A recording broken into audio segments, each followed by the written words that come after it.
Hi everyone and welcome to 1/6 Figure Focus, and you're very welcome to episode number 34 of the Visions livestream, where every single episode I sit down and have a discussion with a different 1/6 scale collector about the past, the present and the future of their 1/6 scale collecting journey.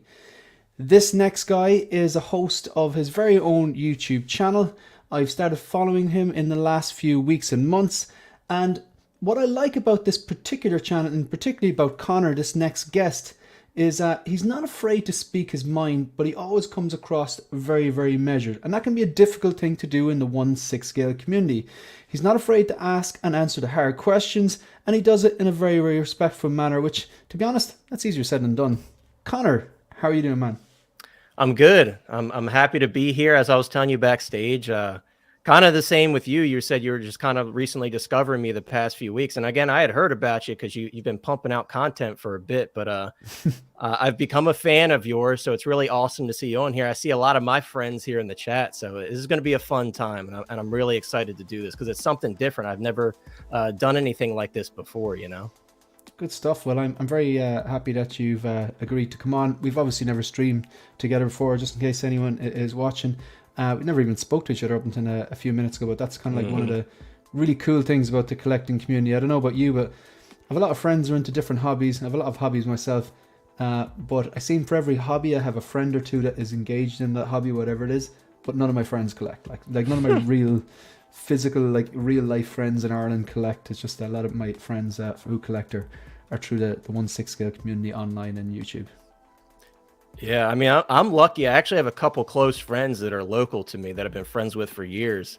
Cool. And my fault, but they collect hot toys now. So it's nice to be able to share that. But it is difficult. Like you said, it's difficult to find other collectors, especially with a hobby that's this expensive, you know? It's hard to suck people into spending like $250 plus on a figure. So it's becoming harder and harder to enable people, man. Do you find that? Yeah. I mean, and I was kind of telling you this before we started the stream, that I imagine myself starting collecting hot toys now, and I'd probably have a heart attack, and I'd probably be more hesitant because I'm like, damn, like these prices are getting crazy, man. So yeah, it was definitely way easier to start when I started, and I'm sure when you started than it is now, because these prices obviously over the past year are just going up and up and up, you know. Like the prices, I remember like getting my first two hot toys in like 2009 or something, and then I took a big gap, but I think they were like about maybe $150 or something like that. It was cheap, like, you know. But yeah, a long time ago. Look, I'm going to address the chat really quickly before we get into this. I'll do just a bit of addressing the chat and kind of a small bit of housekeeping, and then we'll get into it. So, all right, so who do we have? We have Malika Mabane. Salutations to you, sir. We have 18 in the chat. Thank you very much for being here.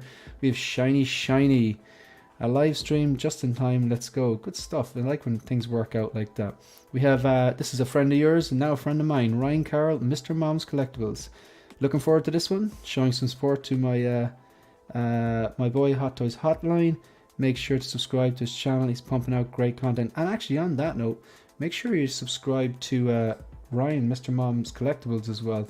He's got a YouTube channel as well, and he did a very, very interesting and balanced review on the Batman Begins Batman. It's a figure that, from a franchise, it's very dear to my heart, that I was disappointed in the reviews and the pictures and stuff like that. And for someone to actually go and buy it and have it in hand, but they'll still kind of recognize its shortcomings so soon after buying it, I thought that was refreshingly honest. Did you catch that review by any chance?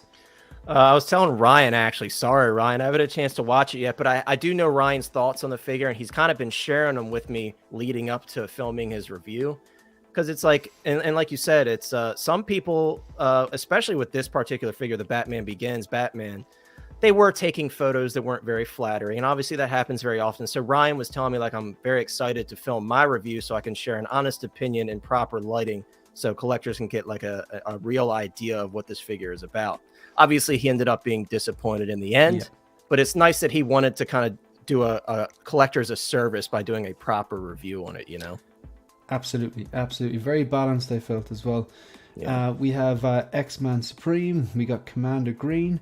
Boba Fettuccine. That's one of the tastiest usernames you ever had. I just get hungry every time I think about fettuccine. You've got Hello Collectors Around the World, single songwriter. Do you find that, like, people that before you set up your channel that you would see in live streams who were like, you know, like the 1/6 scale OGs, and then they pop into your channel, and it's kind of like almost, it's really humbling. Like just yeah, I mean, single songwriter is one of them. Yeah. There's a lot of people that pop into my chat. OG Star Wars fan. I'm sure you've seen him everywhere. Insane one. I know Insane one's over on your channel. Insane one's everywhere. He doesn't sleep, man. He's like Chuck Norris. He doesn't sleep. He waits. Always first. You can never beat Insane one, so don't try. But yeah, it's very humbling for sure. I reckon he's like in the back cave, and he's got like several different screens. Right, everybody's channel. All the streams. Like he's like feeding all that information there. Gotta be. Yeah. Brandon Salads, episode number 34. Yeah, Brandon Salad was there. Brandon Salad was the first person to ever drop a super chat and launch the kind of charity thing that I'm doing, which I'll get to before we start. But yeah, massive thank you to you, Brandon Salad. We got Leighton Richards, we got Commander Green saying hello, Talia Meyer. We've got Trevor, the 1/6 shooter. Trevor did an episode of Visions not so long ago. X-Man Supreme. Boba Fettuccine dropping his, like, it's like a signature move now he does. He's like $5, everything I'm having to do a live stream, $5 because it's going to a good cause. Thank you very much to you, Boba Fettuccine. We have definitely breached the $1,000 mark, so thank you. Ryan Smith is here from UK, big Batman fan as well. A single songwriter, my friends musicians, none of them know I collect 1/6 scale Star Wars since 2010, then 2014, 15, here we are, yeah. What's poppin', people? Loco Lou, how are you, man? Oh, man. Price of displays alone, man. Absolutely, yeah. Details are everything's getting more expensive. Hope things are going well. Finally got my Bobatron and Echo from HK. Good stuff. Brilliant. So we're just gonna very quickly just go through some of the basics here. So let me get this going. All right. Okay. So, ignore that. Right, so if you've been following the channel ever since Brandon Salad, who's in the chat now, when I got monetized on August 1st, I made a decision that if I was lucky enough to get monetized and people would actually, for some reason, give super chats, always goes right over my head, that I would do some sort of like a charity thing. So all the revenue from the channel, whether it's ad revenue or super chats, super stickers, all that kind of stuff, is going to be added up from August 1st. Of this year to New Year's Eve of this year, the 31st, and it's going to be donated in January to the Temple Street Children's Hospital in Dublin. So thank you very much to anyone who has super chatted. So far we've raised €802.61, but that's last month's revenue, so we've definitely broke the $1,000 or €1,000 mark now. So again, thank you very much. No one's under any obligation, but massive thank you. These are a few things that are coming up that have been on the channel. They're recent videos. My thoughts on the Dirty Spider-Man or the Oil Chain Spider-Man or the Battling. I actually quite like it. I'm just still making fun of it. Dirty Spider-Man. Yeah, I like the Dirty that. Spider-Man. Yeah, the Oil Chain Spider-Man. My thoughts on that are up there in live. I love terrible dad jokes and puns, but these are my thoughts on Anakin and Padme. Spoiler alert, I love this suit, and I just did this video based on a pair of boots. This one here is going to premiere after this in about an hour and a half at 11:30 Greenwich Mean Time. So basically after this live stream ends. So I'll give my full opinions on the full actual images. So I think we're just ready to go. After I tell everyone, if you haven't done so already, please subscribe to Riley Reviews, and please congratulate Riley Reviews for hitting 1,000 subs during the week. Congrats, Thank you very much. To everyone, just give my hats off there and get stuck in there. Riley, well done, you absolutely deserve it, and you are killing it recently. Okay, so you know what, I think you are a little bit too comfortable right now. I think you're just a little bit too comfortable. You're sitting there, you're chilling out. I'm not going to put you in pressure. I'm just going to ask you a question. Okay, so what I actually made some questions here for you, all very positive. So where do we have them? I have them here. The first question I have for you is, okay, what is the most exciting announcement that Hot Toys has made recently for you personally? As in, not release, but actually announcement. You know it's coming. What are you psyched about that you're really excited about? It's tough because the moment you said that, I thought of 3 figures, so it's very tough. But go for it. 3, okay, I'll do all 3. So we're going to get it out of the way. We're going to pair them together. Since you had the Panakin displayed on the screen, we're going to put Panakin together. Padme and Anakin You guys can see behind me. If you're a watcher of my channel, you know I'm a huge Star Wars fan. So Clone Wars, Anakin, and Padme, that's huge for me. So those are and considering we just got those announcements going into the end of the year, like I'm super stoked. That's like a Christmas miracle for me. RoboCop. Yes, I know it's RoboCop 3, guys, but we still have the Peter Weller likeness in the chin plate. So because of that, that's still super exciting to me. RoboCop 3 was a terrible movie, but RoboCop 1 and 2 were not. So I'm still really excited for that figure. To get a RoboCop, that's one of my favorite movies of all time. So to get a RoboCop figure in 2022 is incredible. I knew there was a reason I liked you. Yeah, you're completely speaking my language. The faceplate looks like they just left it being Peter Weller. Yep, they didn't change it at all. It's 100% Peter Weller's likeness in that faceplate, and I'm like, I'm not complaining. I'm not going to say nothing. You know what I mean? It's not one of those things I'm going to complain about. But no, and you know what? Like, it was the RoboCop was always something that I wanted, and as soon as I saw RoboCop the 3 being announced, I was like, okay, worst case scenario, you get that, which is still a pretty good worst case scenario because it looks amazing. Mm-hmm. And even though I didn't like the movie, the jetpack still looks amazing. So cool, dude. So it just looks really cool. But I ended up working backwards and getting the one on the chair. So I'm jealous of you of that. When I saw your displays, I'm like, that's the one I need. So I have the Murphy and Battle Damage 2-pack, which is incredible. I love it so much. But that chair, that's like high up on my list of stuff I need to acquire. So you've got because I'd nearly consider getting the 2-pack. So you've got the 2-pack, but yet you still want the RoboCop and RoboCop 3. What's the logic behind that? I'm just curious. So my plan is, I've got the 2-pack. That's my final scene Battle Damage RoboCop. Yeah. Obviously, the scene with Alex Murphy when he gets ambushed in the warehouse, like I gotta have Alex Murphy. Mm-hmm. And then the RoboCop 3, I actually will display with the jetpack since I have my example of RoboCop from RoboCop 1. I just love the look of the chair. I think it looks incredible, and I don't have any other die-cast RoboCops in my collection currently, so I'm like, maybe the chair can hold me off for now until we get this new RoboCop 3 RoboCop. So there's a guy who's been selling just the chair on an app or website in Ireland called adverts.ie, and he's been trying to sell it for €150 for, I'd say, about a year. And it's still there, and it's crazy. Apparently in mint condition. Like, I reckon I could get him down a bit lower, but probably you could. Never know. Yeah, probably could. But like, yeah, that could be if anyone's interested in it. But so just we're going to start off with the past. So like, I'll ask you a few lead questions, but you can take this in any direction you want. So like, a few kind of staple questions I ask everyone is like, when did you get your first hot toy? What was it? Who did you buy it from? How did you react to the price? Like, how did you come across these things that were hot toys? Were you collecting anything at the time? I know I'm bombarding you with a bunch of questions, but we want you to start at the start, and we want you to tell your story, and we'll just listen. So go for it. How did it all start for you? So, believe it or not, I actually started with Sideshow when it comes to 6-scale stuff, specifically Sideshow Star Wars. So I want to preface this with saying, you can see I have Marvel stuff, I have horror stuff. This doesn't belong in here because it's my Star Wars collection. That's getting moved downstairs. But I started only collecting Star Wars. Star Wars, it has always been my main passion ever since I was a kid. So I had a feeling one time, I'm like, I want to step up my collecting game when it comes to Star Wars. I've always collected like 3.75 scale stuff, and that was about it. Lightsabers here and there. But I came across a Sideshow Boba Fett on eBay. The first release, because there have been a couple releases of the Sideshow Boba Fett. The first release, Sideshow Boba Fett, I came across it. It was super cheap. I think I got it for like $120, right? And I didn't know what to expect. And to be honest with you, the going from 3.75 scale to that, when I got it in hand, I was like, holy crap, this figure is like a decent size. Like, I didn't expect it to be this big. My head wasn't connecting the dots with like, oh, it's 160. I was going to be 12 inches, but I got it in hand and I fell in love with it, right? So then when I fell in love with that figure, I started buying other, like I got some of the clones, which I've sold most of them off at this point, but I got some of the clones. I also had the Sideshow Dark Side Anakin and the Light Side Anakin, which obviously at this point are very outdated. But at the time, I'm like, these are cool, man. I mean, these are my favorite characters, right? And then I found Sideshow.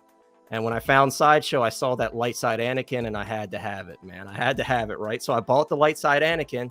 And Anakin's my favorite character in all of Star Wars. Anakin and Vader. Those two obviously go hand in hand, but Anakin is my favorite character in all of Star Wars. So When I saw that light side Anakin in hand, I'm like, all right, I'm hooked, right? And then I very vividly remember I'm looking at this Sideshow Boba Fett, and I'm like, Hot Toys is making a Boba Fett. There's no way it could be that much better than this one. Of course, I was very impressed by the Anakin, but I'm like, there's no way my Sideshow Anakin's obsolete. And I was Googling and YouTubing. I was looking for all these comparisons between the two, just like thinking about it, right? And finally, I pulled the trigger on the Hot Toys Boba Fett, and I was like, all right, that's it. I'm full in on Hot Toys, because I held them up next to each other, and I'm like, as beautiful as that Sideshow Boba Fett was, considering how old it was, the Hot Toys blew it out of the water. The paint apps were better. The clothes just fit a lot better. The tailoring was nicer. Just everything about it was nicer. The only thing I miss about that Sideshow Boba Fett is it had actual like plastic tubing on the flamethrower gauntlet, whereas Hot Toys uses like that little woven mesh material. But it's funny, for that reason, I kind of have a joke with my friends that I have a Boba Fett shrine in my collection.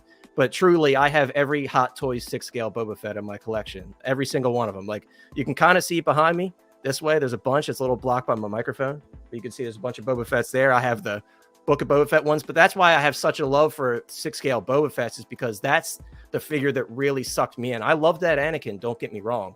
But when I got that Boba Fett and it kind of made my Sideshow one obsolete, I was like, all right, I'm going to start going crazy with these. I honestly took it kind of slow, though. Going into like 2019, I only bought a couple figures. 2020 was when I really went crazy, right? Because I was getting paid to sit at home and do nothing because COVID hit. They were paying me. I had free reign over all this shopping like everyone else. And that's when I really went wild. I started buying everything that I could of all my favorite characters, right? So 2020 is when I really, really beefed up my collection. And that's what kind of started me into the forward trajectory of buying more and more figures. But yeah, that's what started off for me.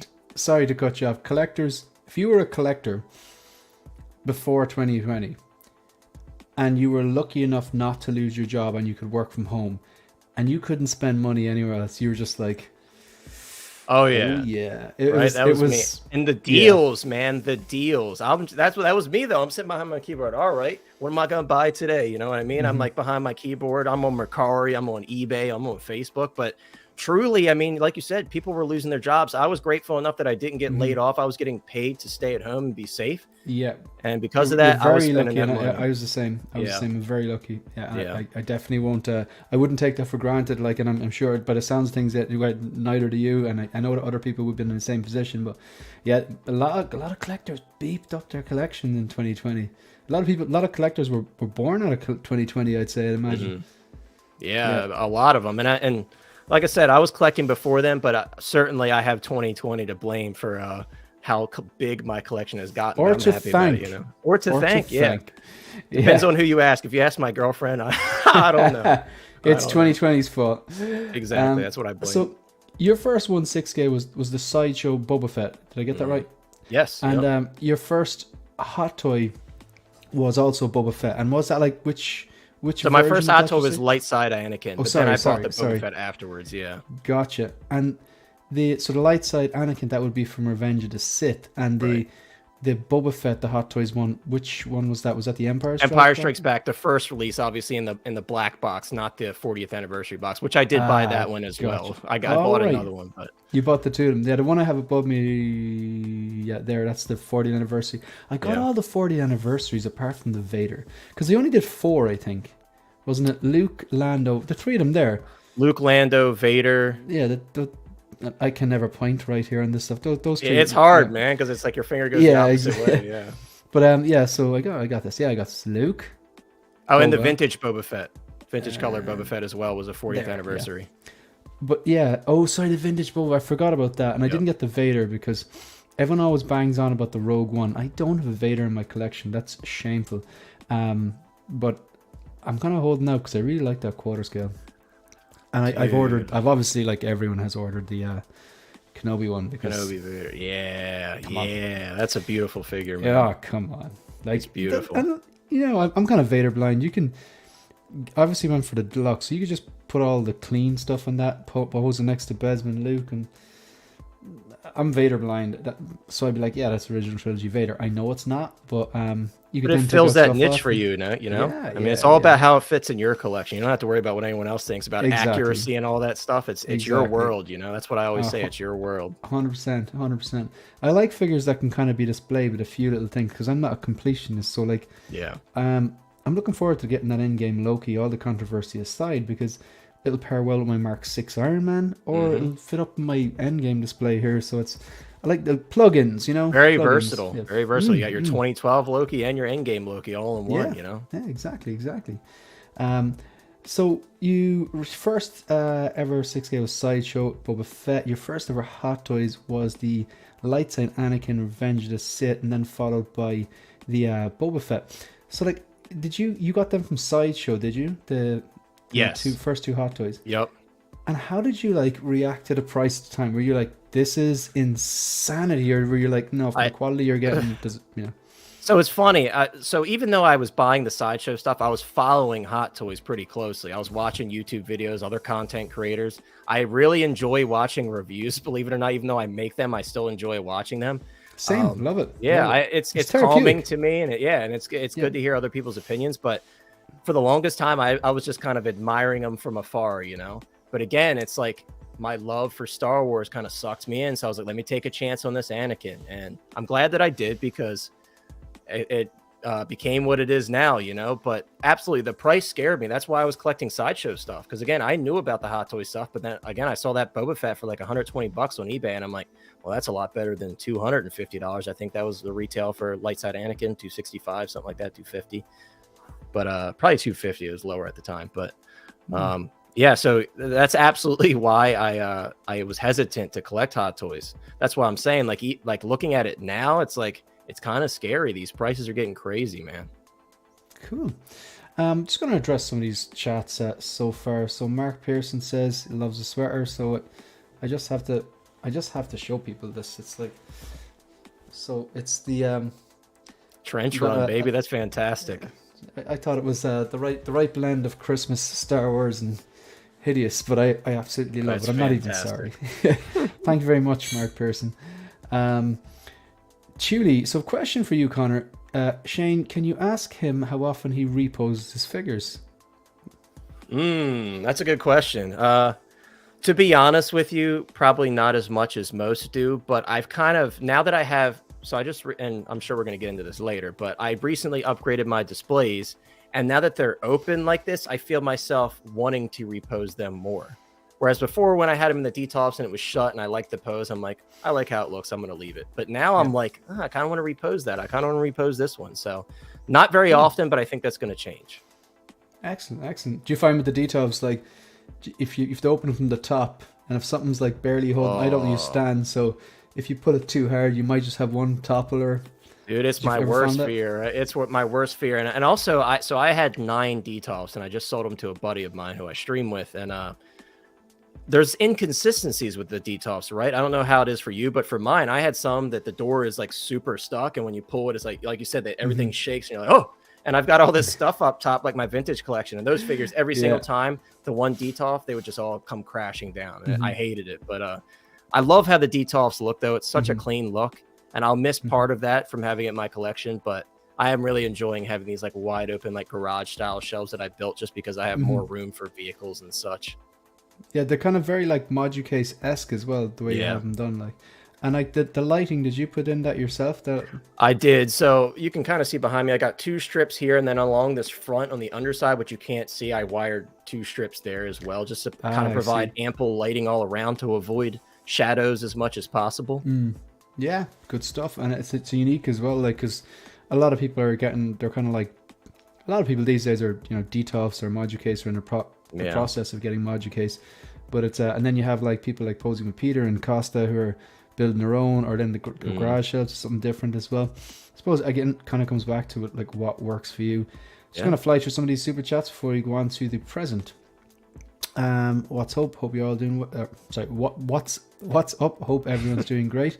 Thanks very much for being here, Collector Number 1. Thanks very much to the 30 people in the chat. who are here. And if you haven't actually liked the video already, if you consider doing so, if you're appreciating the content, and also subscribe to One Six Figure Focus. While we're on that, I'm going to ask Connor if I have his details correctly. And you can subscribe to Hot Toys Hotline on YouTube or follow at Hot Toys Hotline on Instagram. Are they right? Yeah, that's correct. Thank Cool. you. I'm going to leave them up there so that people can make the right decision on their own. So who do I have? We have Ash Chase, and we've got Yomo, and we've got Shiny, who's saying people love having a couple of quality of Bobos knocking around the rooms. Yeah, look, I'm guilty of it as myself. I've got the the Sarlacc pit survivor here as well. Mark Attack says hello to all. Mark Mitchell chiming in saying hello as well. Shiny, I have to read Shiny's comments because it's always just like some subtle, like sarcastic humor which comes through. I love it. Yeah. Yeah. I can't tell the difference between different stormtroopers and invaders at all. Stormtroopers are a little easier. I presume this isn't you, Connor. This is another Connor. I would hope not. I mean, that'd be something crazy going on. But yeah, my name is Connor. Yeah. This guy here has been in my streams before. This guy's Irish. When we were speaking before as well. Man What says, this is for the Boba Fettuccine wing. Thank you very much. I really appreciate that super chat. I'm very looking forward to doing a stream in early January where we reveal how much we've earned, donated, raised as a 1/6 scale community. So massive appreciate to anyone who's donated. No obligation, but it is appreciated. It's going to a good cause. Thank you very much. Man What? Yo dudes, what's up? Says Jonathan M. Late bloomer. At the bank listening in. Nice. Good stuff. And Philip the Fool.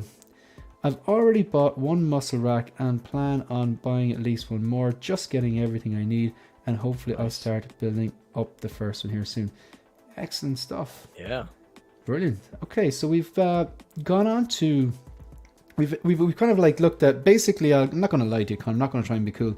This whole idea for the show was derived from that silly meme... How it started, how it's going. That's literally where I got the idea of this show. And partly due to the Muppets Christmas Carol, because it is one of my favourite Christmas movies. Respectable. Yeah, absolutely. So, and Michael Caine, come on. So, we're going to talk about the present. And just before we talk about the present, it's definitely that time again. So, the next question I have for you is, which figure on your pre-order list are you most looking forward to? Now, I'm going to give you a little bit of a scaffold on that. What I mean by that is, if you could pick any figure that's on your pre-order list, just one, it can be 6 scale or quarter scale, doesn't matter. It can be Hot Toys in our third party, doesn't matter. Any figure you want that's on your pre-order list to magically appear at the end of the stream, what would it be? That's a tough one. That's a very tough one. Because, and the reason I say that is because a lot of the figures that I have on pre-order, I may already have an iteration of that character in my collection. But it's a Boba Fett. No, it's not. So it's actually not. Surprisingly, it's not. But I'm going to tell you, I have my answer. And that is the Tobey Maguire Spider-Man from No Way Home.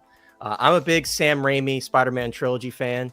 And that figure is a dream for me as well. I'm really, really excited to finally have a Tobey Maguire Spider-Man. I passed on those originals, the black suit and the first one, just because they're very dated. They have like the thick thigh syndrome. The proportions are really off, and some of the suits are fading and such. So this one is definitely a blessing for me because I'm really, really excited to get it. But yeah, if I had to pick one, I don't have any Tobey Spider-Man figures in my collection, so that would be the one I'd snap into existence into my hands right now. You Thanos snap that right in, or should I say Tony Stark snap it right back, or I'm not sure. Or was the Hulk actually did the snap technically to bring everyone back. True. But, that's true. Yeah, so that's a great choice. And you know what's funny? Like I'm not a Raimi or Amazing Spider-Man guy. I'm actually a Tom Holland guy. And I know I was told that I said that to my. This is funny. I said that to my girlfriend's little sister, and her friend was on the phone to her at the time, and she went, "Oh, that's such a white girl answer." And I felt very uncool and old, but that apparently that's what she said to me anyway. So I'm a big fan of Tom Holland and what they did there.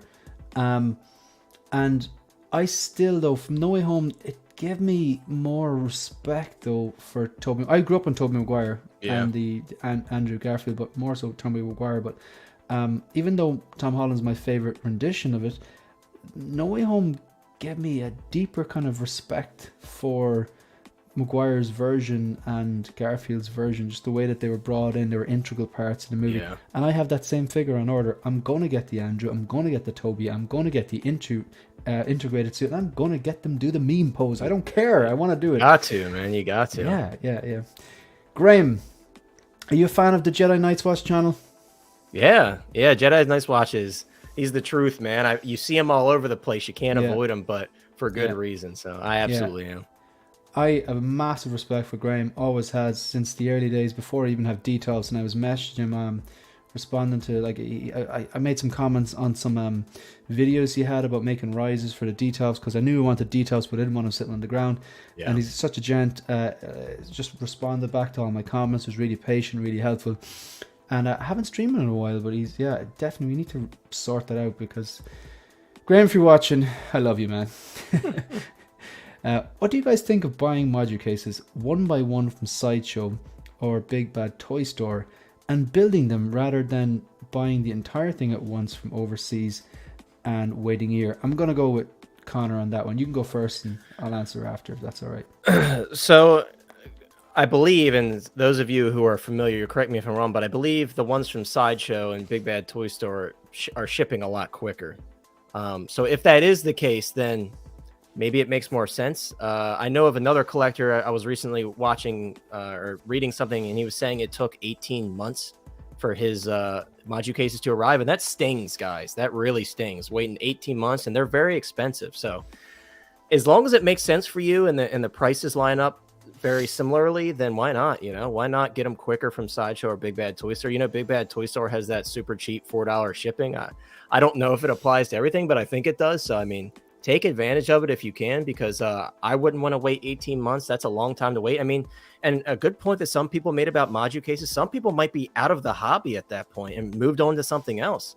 And then 18 months later, you have all these cases show up that you already paid for, So, yeah, I mean, that would be an easy decision for me if the prices are right, Yep, that's a fair point. I'd be kind of looking at that, kind of going, how can I use this wait time to my advantage and stick it on some sort of a payment plan? I like getting things all at once and then just, spending a day just building the thing. And, I'd actually enjoy, I've heard they're very frustrating to put together, but I like the idea of things just arriving at once. And then I use the 18-month lead time to my advantage and pick them on a payment plan.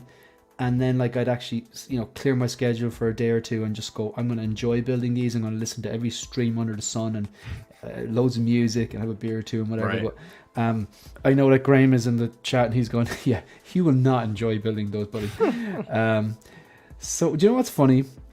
A lot of the chat chimed in with their, they started answering the questions I was asking it. And I love when they do that. Like, they start answering the focus questions. So Yomo says Wolverine is the pre-order that he would snap into existence. Yeah, real leather jacket, come on. Ash Chase, Endgame Loki. I'm actually picking that up from Lion Rock Toys. I'm looking forward to that, actually. That's a great store. I've always had good experience with them. Great store. Yeah, I'm very lucky to be associated with them. A few months ago they reached out to me and just kind of said it'd be interesting working something out. So nice.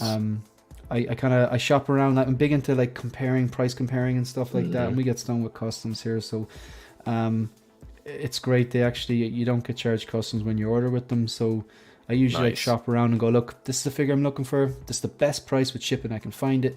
Can you beat it? And more often they do. And then I do a review for them. And I really like the relationship. I'm very open about it. And they're really, really good. Fantastic. Yeah. And I've heard like two pillars of the community actually recommended them to me before I even heard of them. And people we'd all know and respect. So Boba Fettuccine says Dead Strange. That's another one. That thing's insane looking, man. I don't pre-order, to be honest. Having money tied up for a few years isn't for me. I take my chances with Wonderland, with the workshop. You dance with the devil in the pale moonlight, man. Rest in peace. Yeah. I dance with them from time to time. I've been very lucky, but one or two negative experiences. But yeah. Connor, you are a risk taker, but I'm pretty sure he's Irish. I'm pretty sure this guy's Irish. T'Challa, yeah, absolutely, yeah. Graham loves me too. Thank you. I really appreciate that, man. Also, very consuming and tedious. Yeah. Yeah. Sounds about right. Yeah. Finally, shiny, just be like attention-seeking geek and win your module cases in competitions given away by Graham, I believe. So, the present. I like to ask this question and try to keep a straight face. What's your current body count? I mean, how many figures do you have? Oh man. So if we include Star Wars, Marvel, because I click again, started with Star Wars, made my way into Marvel. I've got horror stuff because I have a big passion for horror movies as well. I don't know the exact number. I'm not going to pretend like I do, but definitely over 200 at this point. Wow, that is insane. 200 figures. Yeah.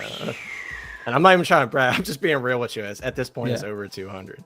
And just this room and just Star Wars, probably about 150 at least. So, that just like makes the conversation so much interesting now. So like what I can see behind you, there's, there could be anywhere from maybe it's about 100, possibly. I'm not sure. Probably, maybe less. Yeah. I mean, I've got, so this is all over here. This is all original trilogy. Behind me, I've got prequel, and Clone Wars is like down below. You can't see it, but there's a decent amount just behind me. And then to my right is all Mando, Rogue One, sequel trilogy. Believe it or not, I have a sequel trilogy shelf. And how are you choosing to just display them? So obviously behind you, you've got the new setup with the garage shelves and the custom lighting you've done. And the ones that I can't see, are they on the same style of garage shelf, or are they something different? So yeah, they're all kind of on the same. It's all these garage shelves that I've built. I have risers. So if you could see, especially on the A New Hope shelf, you could see like Stormtrooper Luke and Stormtrooper Han are up on like a riser, so that you could still see them behind like a big character like A New Hope Vader here. And I got Tarkin in the chair, so kind of like tiered that way. It saves a bit of room in the shelf, but it still looks good and clean. I recently discovered how to properly use the risers, and I'm glad that I did, because it makes a huge difference. Yeah, the risers. So you have no figures, say, like on the ground, if you know what I mean, the bottom shelf. There's some are, yes, some are like Gotcha. it's kind of like I kind of like used my discretion. So some of them still have their display base if I wanted to get a little bit more height out of it to kind of complete the look. Others are just standing. So this is the shelf is actually felt lined, so I stapled felt to the board, so it's protective. So if you put the feet or anything down on it, it won't hurt it. So because of that, I'm confident like putting it directly on the felt. So some of them are standing there, but for the most part, some of them are either on the stand or just standing on a riser without a stand. Yeah, gotcha.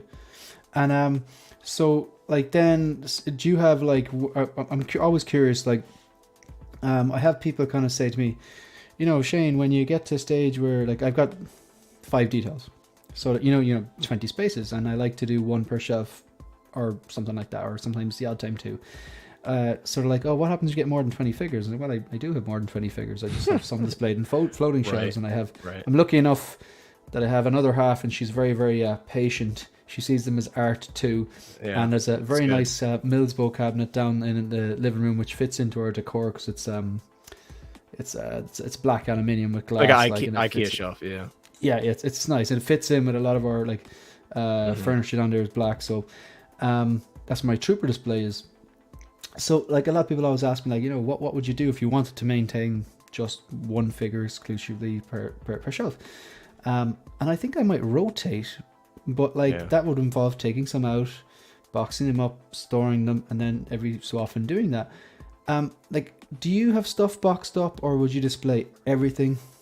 So at this moment, every single hot toy that I own is on display. This room, again, I have these on my desk, but that's because I unbox them and I kind of show them off on stream when I unbox them. So those will get moved to the basement. In my basement is where I have another one of these garage shelves, but that is exclusively for Marvel, horror, any other films like RoboCop and things that I like apart from Star Wars. This room is everything Star Wars. So I've got Star Wars signed prints, all like 3.75 figures. You can see I got the HasLab Razor Crest above me, other 3.75. Whatever I have Star Wars, it's in this room. So I'm really impressed by that HasLab Razor Crest. I just think it's beautiful, man. I couldn't wish for anything better, considering it's a Hasbro product and they very often cut corners. That is spectacular. Like the details on the inside alone are so good, man. I'm really glad that I backed it and didn't have to pay like the crazy aftermarket prices, And it's unique.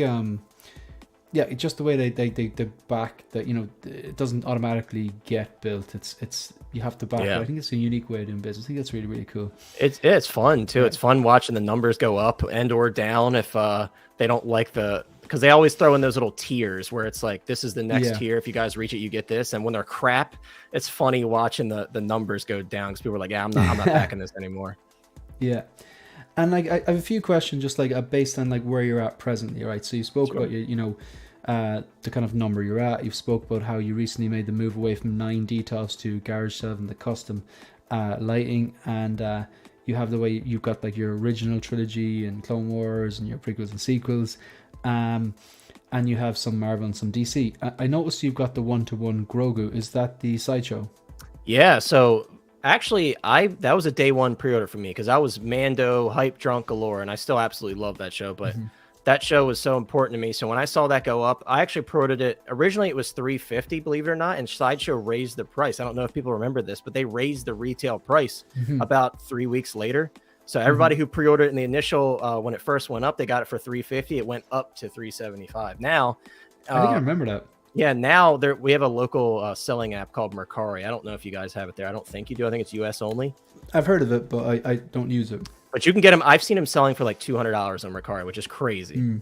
Crazy good deal. It's a beautiful piece. It really is. That's the only statue I own in my entire collection. Yeah. So and it's like it's marketed as a figure, but it just doesn't actually move very well. Yeah, no, it's a statue through and through. Yeah. It really is. And so like, do you collect like any other scales, or like you mentioned 3.75, and obviously that's a 1-to-1. Like, but like, do you collect any quarter scale figures? Would you entertain that, or would you even collect statues? So I've said this, statues definitely not. I mean, the only statue that's really almost got me was the Mythos Vader statue from Sideshow. That is a beautiful statue. The other, don't get me wrong, like the Maul is really, really nice. The Asajj is very nice. But that Vader, like I said earlier, Vader and Anakin, that's like my pillar when it comes to Star Wars. So I saw that Vader and they almost got me, but I'm like, you know what? Save the room for 6 scale, right? So save the room for 6 scale. But I will say this, and I've said it on my stream before, if they do a light side Anakin quarter scale or like a dark side Anakin quarter scale, I will not be able to resist. There's just no way. And I barely resisted the quarter scale Return of the Jedi Vader with the Sebastian Shaw sculpt. And the only reason I did, because at the time I saw the detops and I didn't have that much room, you know, so that was a tough one to resist, though.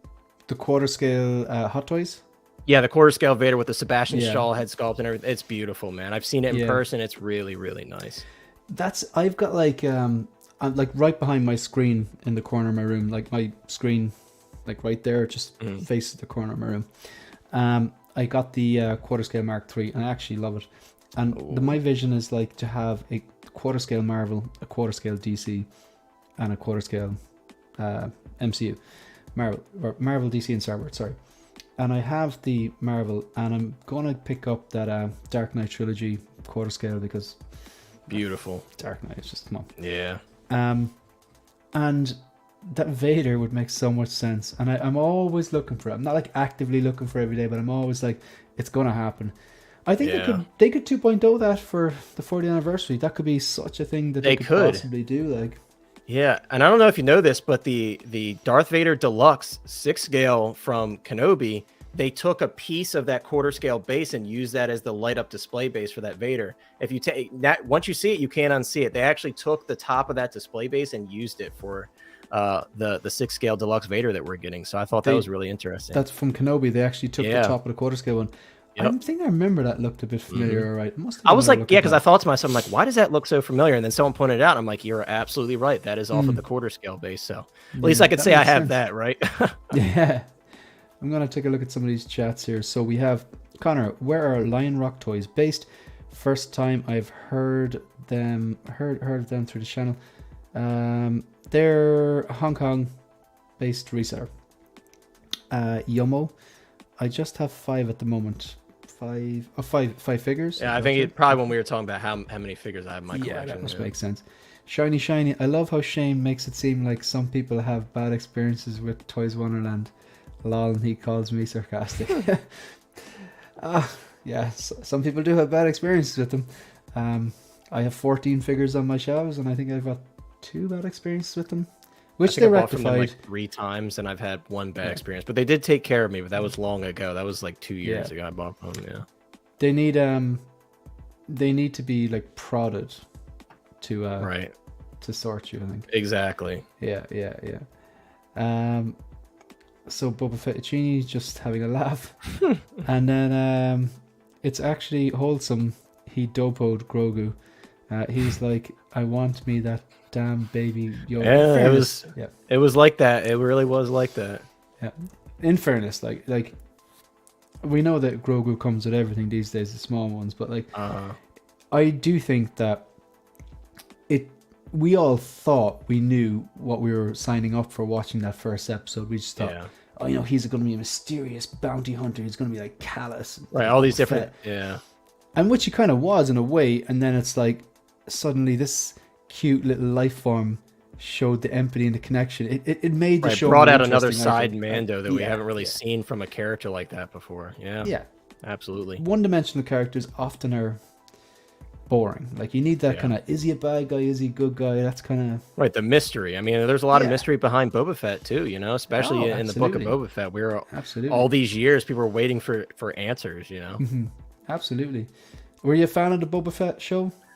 So I did enjoy it, but I stand by the fact that I think there was a lot of fluff that I could have done without, you know. Yeah. And also, obviously, if you're a Boba Fett fan, you're like, come on, Boba Fett, you could have done a little bit more. Like, I understand he's older, he's a bit more reserved. I get that, but I wanted to see a little bit more action out of him. And even Tamara Morrison, who plays Boba Fett, has said that he would like to see Boba Fett go in that direction now that he's been kind of reintroducing. We kind of learned what happened to him after the Sarlacc pit. The scooter gang thing I could have done completely without that, and I'm sure everybody else agrees. H&M kids, no. Yeah, no, thank you. Yeah, wasn't a fan of that. That was the low point, and I think the lowest point was the spin, the unnecessary spin. Oh, please. That was the worst. I know, like came out of Cyberpunk or something. That was crazy, man. But yeah, it's funny how the way that show went.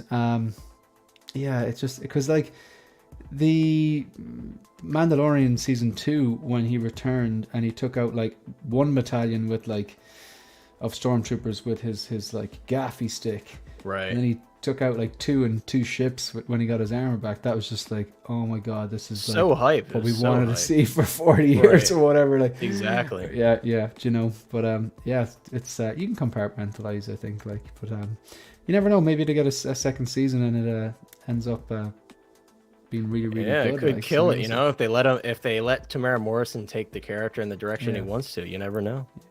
Yeah, let Boba back off the leash, like, you know. Exactly. I love when I capture people like mid-sentence on that, like, you know. So the next one I've got is like, okay, this is kind of a bit more maybe a thinker. I'm sure you've discussed this before. I'm really sure I've seen you discuss it before, but do you think the 1/6 scale collecting is really changing from a non-pre-order market where you don't have to pre-order to a pre-order market to guarantee the figures that you want, or is this just Sideshow kind of looking after themselves because they overbought in the past in 2020 and 2021, and now they don't want to make the same mistake twice? So, like, do you think this is this just Sideshow protecting themselves, or if it sells out in Sideshow, it's going to trickle down to your other distributors in America and then onto the Hong Kong? Do you think it's a big problem, like especially with all those Attack of the Clones things going to waitlist? I do think there's some truth behind the thing, and I have kind of talked about this recently because obviously, especially with the Attack of the Clones Wave 1 kind of completely going to waitlist, and by the way, as of right before this stream, it has not returned. So it is, as of right now, officially fully waitlisted on Sideshow. I truly do think what is happening right now is we're seeing a shift in how Sideshow is doing business with Hot Toys. I think Sideshow is realizing that, hey, we need to stop basically giving away these figures for our cost. I mean, 20%, 30%, buy one, get one, 50% off. If you think about it, like as a business, do you think that they want to be discounting stuff by that much and making very small margins? Of course not. And we've got a lot of figures like Captain Rex, who's been sitting forever. They probably ordered a ton of Captain Rex because obviously Captain Rex is a fan favorite and he has been selling well, but even through all of this, Captain Rex has been like top 5 on the top sellers list for Hot Toys, and even still with the buy one get one 50% off, he's still in stock. Not even any warning of him selling out. So I do think kind of the age of getting deals on figures and waiting, the pendulum is kind of swinging. And also, we kind of have facts for this because Sideshow on one of their streams in like October or November, I can't remember when, their head of marketing literally said, if you don't pre-order things and you wait till they sell out, that's it. He's like, you can't wait until they sell out. He's like, that's it. He literally used the words, the pendulum has swung. So it's like, as a collector, if you want to be an educated collector, if you don't want to run and pre-order anything, you still kind of have to have your guard up and kind of make decisions based on what we're being told by the official distributor in the US, you know? And not only that, if you think about it, Sideshow is kind of atypical compared to a lot of other like comic shops and such, because comic shops, they get their allotment, they sell out, and unless they get some cancellations or something, that's it. Hong Kong, you have to pre-order the figure immediately, they sell out, that's it, you know? So it's like they're kind of just adopting the model that a lot of other shops and companies have been following for years. Statues, a lot of them are numbered, you know, and once those numbers run out, that's it. So it's like, as a business, it does make more sense for them. It makes more sense for them to avoid having all of this stock sitting in their warehouses, you know, because obviously Sideshow sells a lot more than just 6-scale figures. They sell statues, vinyl figures, all kinds of stuff. So, and like all your points there, I can completely see the logic to. For me, it all I've seen this talked about to death on different streams, and for me, it all comes down to one simple question: do you think Sideshow are just ordering less and cutting their cloths to suit their means, or do you think Hot Toys are manufacturing less? Because there's a massive difference there. Yeah. Because if it's Hot Toys is manufacturing less, based on maybe they use Sideshow's pre-order as a gauge. If they are manufacturing less, that goes back to a tale as old as time. It's supply and demand. Lack of supply means it's going to increase demand and price. So do you think that Hot Toys are actually manufacturing less pieces? Truthfully, it's probably a little bit of both. I mean, and look what we've seen recently, right? We've got the stealth suit Captain America on Sideshow, 300 pieces in the US. The big uproar that caused because everybody's like, why is this so limited? Arena Boba Fett. Even the Chrome clone, who kind of ended up losing its popularity after we had issues with the finish and such. But even the Chrome clone, I mean, that went to waitlist in a week. So that tells me that it's kind of a little bit of both, and they're definitely communicating in this matter very closely, I think, because even so, look at Sideshow when we see an announcement from a release from Hot Toys, Sideshow has a tandem release of a video previewing that figure. So I think their relationship has really strengthened over the past year. So I'm sure they probably had that conversation. Hot Toys is probably like, look, we're having trouble keeping up with demand. We're constantly having shutdowns over here. We have all these figures that we need to produce. And Sideshow's probably like, oh, well, that's great because our warehouses are packed to the brim and we're tired of discounting these figures. So I think it's probably a little bit of both, truth be told. I really do. Obviously, we don't have that insight, but we can only kind of make guesses here and there. But I do think it's probably a little bit of both.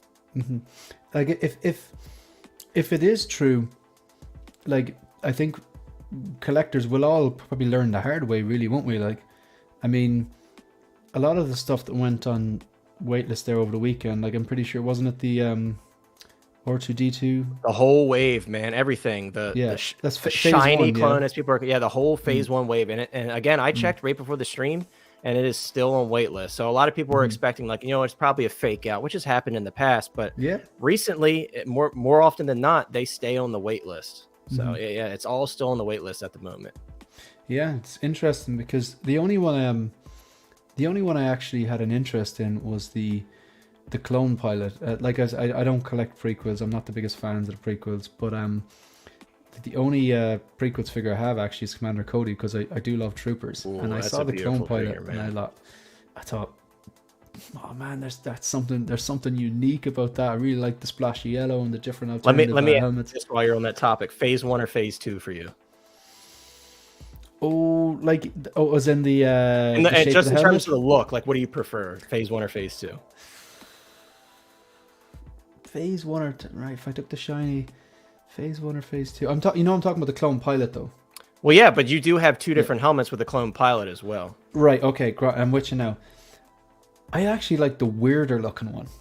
I think that is that phase 2. You're talking about. So phase 1 is the slender one with like the more. No, narrow I actually visor. think I prefer the second one.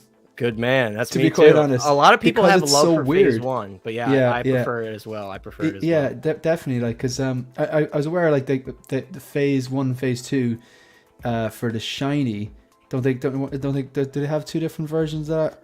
Yeah, which is nice that they've been consistent in that regard, giving them both the phase 1 and the phase 2 helmet. A lot of people say that the phase 1 helmet's too big, and I can see that. But for me, phase 2, it's like the perfect transition into the Stormtrooper helmet. That's why I love phase 2 so much. Yeah, I get you. But I just think that's such a unique looking design. But I you know, Facebook, or sorry, not Facebook, Sideshow, I have like 1 order left with them, and that's the quarter scale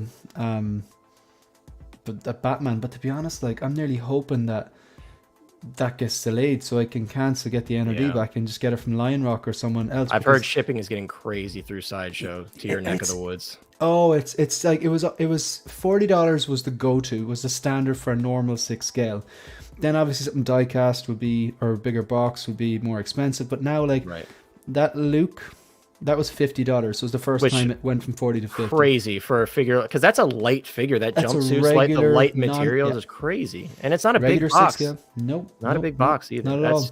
That's bad. And then the customs on that was quite expensive. It's just out. It's insane. So that's why with Lion Rock, not only do I get good price on the figure shipped, but I don't get charged customs with them. That is a massive game changer for Ireland, the UK, anywhere in Europe that is subjected to those. Basically, if we're in the EU and you buy something from outside the EU and you get subjected to import charges, that is huge. Like, but yeah, I do love that Clone Trooper. But yeah, I'm very lucky in the sense that I don't collect, say, sequels, prequels, Clone Wars, and that's just a lot of stuff that's been sold out. But it's going to come a time where something that I'll really like will get sold out. So even like Anakin and Padme, do they have your attention? No, not at all. I looked at them and I was impressed by lots of things. Actually, I was impressed by I don't think the sculpts are for me like 10s out of 10s. I actually watched was it last week? Oh, you know what I feel like, dude. That Lane was saying something like, okay, my thoughts were on my initial the Panicking video were like, if there's sculpts that are subpar, par, above the par, and then like, you know, like perfect, whatever, I would put them, there's no question, they're not subpar, they're not par, they're above the par, no question. I don't think they're like out of the park 10s, like, or maybe even 9s. I think they're strong 8s. Maybe you could put them 8.5. I think the Anakin's better.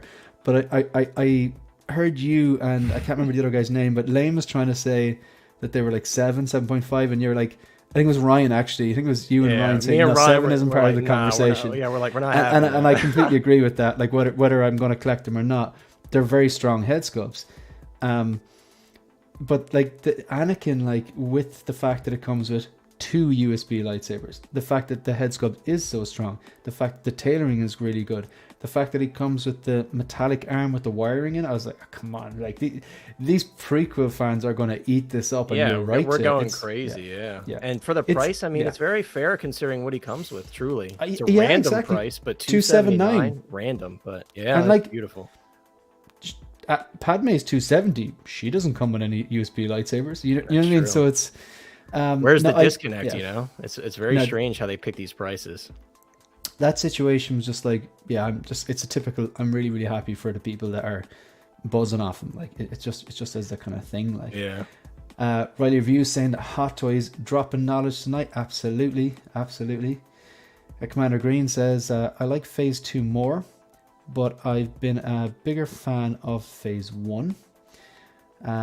Insane One, we were talking about you. There he is, Brian. Tapeworm Man. How's it going? Yeah, man? Tapeworm, yeah. Copper unpussed is the way to go in Ireland. Customers' estimates are less too. Yeah, good stuff. Another Irish person here as well, Copper. Very actually regular here around these parts in the 1/6 figure focus line. Don't forget to feed the algorithm and tapeworm, I believe, Brian. So we're going to move on and we're going to just have a look. We've discussed the past, we've discussed the present. And this one can be sometimes the trickier of the three, but I just have a few quick leading questions for you. Do you still see yourself collecting in 5 years' time? In some capacity. You might necessarily still have 200 figures, maybe you will, but in some capacity, do you still see yourself collecting in 5 years' time? I do, yeah. And it's interesting because when you think about that, it's like, could I see myself downsizing eventually? Maybe, you know, I mean, you never know what life throws at you. You never know if I'm going to be told, hey, you're taking up too much room in this, you know what I mean? Or if like I have a kid or something with my girlfriend, you never know. And then I might have to downsize my collection. But I think based on my history, I've always collected something ever since I was a little kid. So I think I will still be in the hobby. It's just a matter of at what capacity, you know? Because you can't always assume that you're going to be in the same space as you are now 5 years later, you know? Anything can change. Anything can change. Yeah. What about 10 years' time? Yeah. Because you know what it is for me? Is the reason I collect Hot Toys is because I connect so much with these films that I want to have some sort of representation of something I connected with in my collection. And it's the same for a lot of us, I'm sure. RoboCop, perfect example. RoboCop was God tier to me as a kid, you know, and that's such a special film to me. So having a representation of Peter Weller's RoboCop in my collection means something to me. And the fact that I can go and look at it any day. Yeah. Like, as in, I reckon, like, we could go back and forth, and I could say one thing I liked about it, and you could say one thing you liked about it, and I could say one, and we could go on all day. But like, oh, I'm sure, man, I'm sure. Just even the theme tune. Sorry, I completely cut you off. I apologize. No, it's for a good reason. Yeah. Do you know what? It's like one of my favorite lines in the whole thing. Like, so people are gonna cringe now, but can you fly, Bobby? And he just throws that guy at the back. I like your move, creep. That's absolutely, man. There's so many absolute bangers, like, or even like there's some bits just crack me up because the guy is so good at playing a bad guy because I think he's pure evil and he doesn't look like a muscle-bound typical bad guy. He's kind of scrawny, he's kind of balding, but he's just like. Did you ever watch the '70s show? Not very much. I've seen it here and there, but not very much. He played the dad, and he does a bloody good job as well. He's like a great character in it, like so. Yeah, it's I just RoboCop is just a bloody one of the best villains of all time, in my opinion. Oh, he's so good at being bad, and like you said, he's not your typical like villain. You know, he just looks like a middle-aged dude that fell on hard times. You know. In fairness, the scene where they catch him off guard, it's just still one of the scariest pieces of film that I've ever seen in my life. Like, because I saw it as a kid and I was like, it's brutal, I shouldn't be watching this. I should not be watching this. Like, yeah, I mean, that's why when you watch it on TV, they cut that part out. It's brutal, man. Yeah.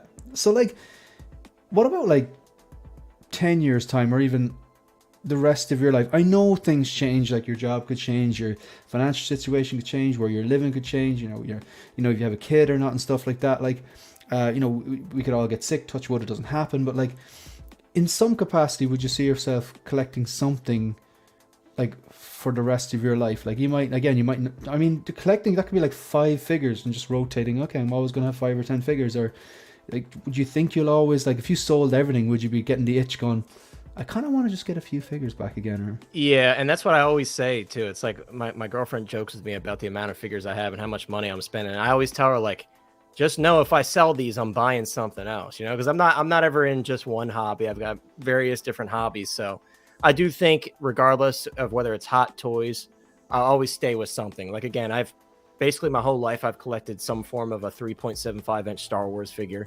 And that all stems from when I was a kid. I inherited my uncle's toys that he passed on to me. And those were the original Kenner Star Wars figures. So that's where everything started for me, right? I got those Kenner Star Wars figures.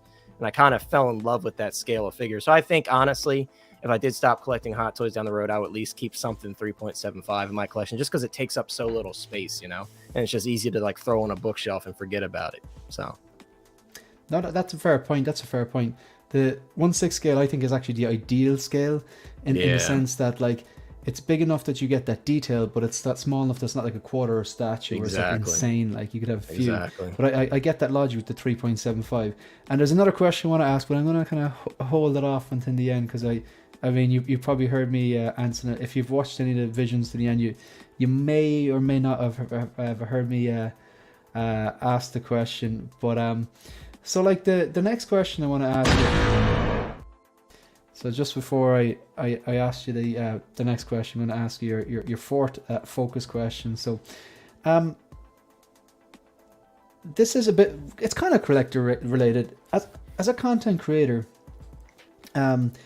what advice would you give to other 1/6 scale YouTubers? And specifically, what I'm asking, I suppose, to summarize is basically when you come across a 1/6 scale related channel, what makes you click the subscribe button? Like, what makes you go, I'm gonna watch more of these videos? What makes you kind of go, yeah, I'll watch this live stream, or I'll watch this video? Like, what makes you come back? Like, first and foremost for me, believe it or not, before the actual content itself, it's authenticity. Like, and not only authenticity, but being open to sharing who you are as a person on camera. And I'm sure you can look back at the first content you did and be like, that's not even me. I don't know who that was. But like, for me, I look back at my first streams and I'm like, I was a nervous wreck. I wasn't my normal, like, uppity self cracking jokes. You know what I mean? So it's like, first and foremost, I think I'm a very good gauge of somebody who's authentic, and not to toot your horn, but I think I can tell that you're a very authentic person. You're in this for the right reasons. And thankfully there are a lot of content creators who have that mindset. But I think first and foremost, absolutely. First and foremost, I think not only as a fellow content creator, but as a viewer, we detect that, you know, and especially since we're giving our thoughts and sometimes advice to those who watch us. You want to find somebody who's authentic and will give you honest advice. So I think that first and foremost, that's the most important thing. And then, of course, after that, you focus on kind of creating your own unique content, making stuff that other people aren't making. And I'm kind of still finding myself in that regard. I love doing the reviews because I can kind of share my excitement for the figure. But I'm starting to try to do different things so I can kind of differentiate myself from other channels, because obviously everybody does reviews. It's something that's like a default that everybody goes to, because we like reviewing figures because we get to share our excitement for our purchases, you know? Absolutely. But yeah, so just being authentic and then kind of trying your best to create unique content. I think that's what most of us look for, and that's what causes most of us to subscribe to these channels, you know? No, I would completely agree with you. And, you know, I've asked a question a few times, and I remember specifically Joao, Big Brother, he was like, honesty is the best. Like, if you don't like something, you don't like something. If you like something, you like something. If you're like completely passionate, crazy, buzzing about something like I was about that blue and red Spider-Man suit, like, I mean, yeah. I think I did like a 12-minute video or whatever just based on the picture of the boots. Like, it's just like, when it's something you love, it's hard not to. It really is. But that shows how passionate you are for the character, you know? Yeah. I just copper actually dropping knowledge here there. I had to kill Dick Jones because he made a mistake. It's time to erase that mistake. Oh, I love it. Yeah, that's great. I absolutely love it, man. That's another good one. OG fam, Star Wars, just Star Wars here. Connor says some of my favorite 1/6 YouTubers are Jeddah, Justin's Collection, Will Fox Vacation. Likely gonna get slammed for these. No, each to their own, man. Each to their own. Watch who you want to watch. And I watched like all those guys as well for different reasons. I love Jeddah's production values. Justin's Collection. Justin saved me so much money over the years because I'm 50-50 on this, and I watched the review and I either go yes or no. And like, hats off to those people, those day one reviewers, because like, I'm not going to buy everything. I buy the things I like, and sometimes I use those reviews to inform my decisions, see if it looks good or not. You know what I mean? And I stream at Will, so Will is a legend. Two great content creators in the community having a great convo.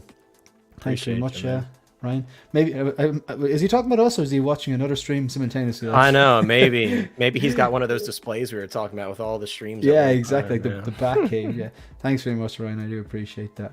Tremble Dust. For me, it's relevance to content I'm interested, or relevance to content I'm interested in, humor, knowledge of subject matter they are speaking about, able to express what they are trying to convey in a clear enough mannerism and manner, professionalism and realism. Good stuff. Thank you very much.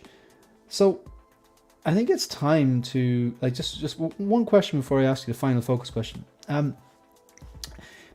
What is your, if you had to from scratch build your ultimate display, what would it be? What does it look like? Is it like a man cave with a TV show and a collection room, or will it be artwork in it, or would you have a wall-to-wall garage shelves, or do you have your ideal setup, or is there something else you kind of aspire to? So I can tell you right now, I'm very grateful for the setup that I have now and what it's turning into. But my ideal, always it's in my mind, my ideal display would be the whole basement. Because every time I see these crazy collections, it's like the whole basement full of shelves. With my girlfriend, that's never going to happen because it's like, I understand. It's like the basement. We have people go down there, but whatever. But in a perfect world, I'd have the whole basement, DTOF style cases, but double or triple in width, because obviously that's what we're all hoping for. Like, give us these double DTOFs. We've been asking for years, right? Yeah. But like a double or triple DTOF, a whole wall of those, because I love that like see-through look. That's what I was saying earlier. I love how clean DTOFs look. It's like a double or triple DTOFs, full length down the basement. And then I've got, I briefly mentioned this earlier, but I also collect signed prints specifically from Star Wars. So I've got James Earl Jones, Tamara Morrison, you name it. Like, I don't have Harrison Ford and Mark Hamill. Those are big holes in my collection, but autographs along the wall. Also, I would love to get into like 1-to-1 scale, like mannequins that have gear on them. I just don't have the room for it. I don't have the room for it, but that'd be the other thing. Like, and hey, if we have the extra room, let's throw in a little like movie theater section in the corner, you know, just to kind of complete the whole thing. That is like, yeah, the 1-to-ones, like everything you just said, sounds great. I actually reminds you of, I think like Jeddah has these things. They're not. He does a great DTOF display, and I was definitely influenced by his display. But he has these shelves. I remember he said I think he bought them off. He bought them off some sort of a shop that was going out of business or something. I can't remember, but they're really clean. You know the ones I'm talking about? They're really long and clean, like, but they're see-through. It's very impressive. So this is the last question, and again, like, I kind of use the same joke over and over again, and it's kind of like, what are your 3 fire figures? And I don't say that in this way that like Riley and KG and Nick and the kids would say. I mean, if your house is on fire, touch wood, it never happens. God forbid it never happens. But what are the 3 1/6 scale figures that are coming with you? So you can choose 3 to save and rescue from the fire. What are those 3 going to be? So that's actually a pretty easy one for me. So Darkside Anakin for sure, because out of all these Hot Toys I have in my collection, that is my number 1 and always will be. So Darkside Anakin, Old Ben, Obi-Wan Kenobi from A New Hope, and the die-cast Iron Man Mark 7. That would be my 3. You knew this was coming. That was answered very, very quickly, man. Now that's 3 great choices. Believe it or not, I kid you not, I did not remember that question, but yeah, those are the figures that always come to mind when I'm like, and I've weirdly enough, I've thought about something like that before, or like if I had to sell everything but keep only a few, what would I keep? And those would be the ones. Those would be the ones for sure. I think that's a sign of forward planning, because I mean, I mightn't always have a YouTube channel, and I know that I do think that my collecting will outlive my channel, because I was collecting long before it, so why wouldn't I collect long after? But who knows what's going to happen? Job, future, kids, whatever. If I have to downsize, I do go, all right, if you're downsizing, I know I won't sell everything, but if I keep like 10, what would they be? You know what I mean? I do think about that sometimes. But so you've got the diecast Mark 7, fantastic choice. I don't have it, but I've just that's my favorite suit of all time and always will be. Yeah, so, yeah, it's an absolute chunk. Yeah, I'm a Mark 6 man, but hey, they're not too far off. They're not too far off. So it's a guy in a suit, like, it's not nanotech, and I like the nanotech, but it's just, you know. The clunky suits are so good, man. Yeah, absolutely. And that gets a good bit of screen time and a great music, and great movie as well. So, and then you said it was a Darkside Anakin as well? Darkside Anakin, yeah. He's actually right behind me. And then the other one would be Old Ben from A New Hope. I got that. I picked it up for like €300, which is $300, shipped in Ireland. You're making a lot of people jealous right now. It was only this year. Like, I actually recorded a video today entitled my top 5 pickups of 2022, where I outline all the figures I got in 2022, and then my top 5. They're not all necessarily figures that were released in 2022, just the ones top 5 that I picked up. But that was on it. I went through all the figures and then just outlined my top 5. But man, that figure, like it's so simple, but the head sculpt is so good. Beautiful. The tailoring, the way everything sits, and even like the thing kind of points the way it did, and the hood actually Right, in A New points Hope, the way with it the did. pointed Yeah, tip, yeah. it's so good. But man, I really, really enjoyed that episode. Like, thank you very much for coming on. Of course, I had a lot of fun doing it. Man, thank you, and I appreciate you like making time to come on. I appreciate the people in the chat, and like it'd be great to stream again at some point. I'm down. I'm always down. Yeah, cool. So like, what's coming up on your channel? So actually, funny enough, I just put up a video regarding like this whole pre-order situation, kind of sharing my thoughts that I've gained, like my experience that I've gained over the years in purchasing figures. So I shared like how to search for figures on eBay and what to avoid, where to find the best deals, especially on Facebook, and kind of how to navigate through the current market shifts when you're going on Sideshow. That was my main example that I use because obviously I'm here in the US, but kind of taking a look at all these deals that we have on Sideshow and kind of sorting through the fluff, because just because you see a buy one, get one 50% off doesn't mean that you can't get the figures cheaper on the secondary market, you know? So that's kind of the premise of my video, just kind of explaining everything that's going on. It was mainly for newer collectors, but also some collectors who may not follow YouTubers very closely or follow the market very closely. It could be helpful to them as well. But moving forward, I do plan on doing a collection tour soon, finally. My friends have been asking me one long before I had a YouTube channel, and I just wasn't quite ready to show it off. But now that I got these new displays, I'm getting everything in order. That's definitely coming soon, and I'm really excited to show everybody what I have, because, again, I don't only collect 6-scale stuff, you know? Good stuff. Good stuff. Yes, Leighton, I know you can't wait. So if you haven't done so already, please subscribe to Hot Toys Hotline on YouTube. I appreciate it. And follow at Hot Toys Hotline on Instagram.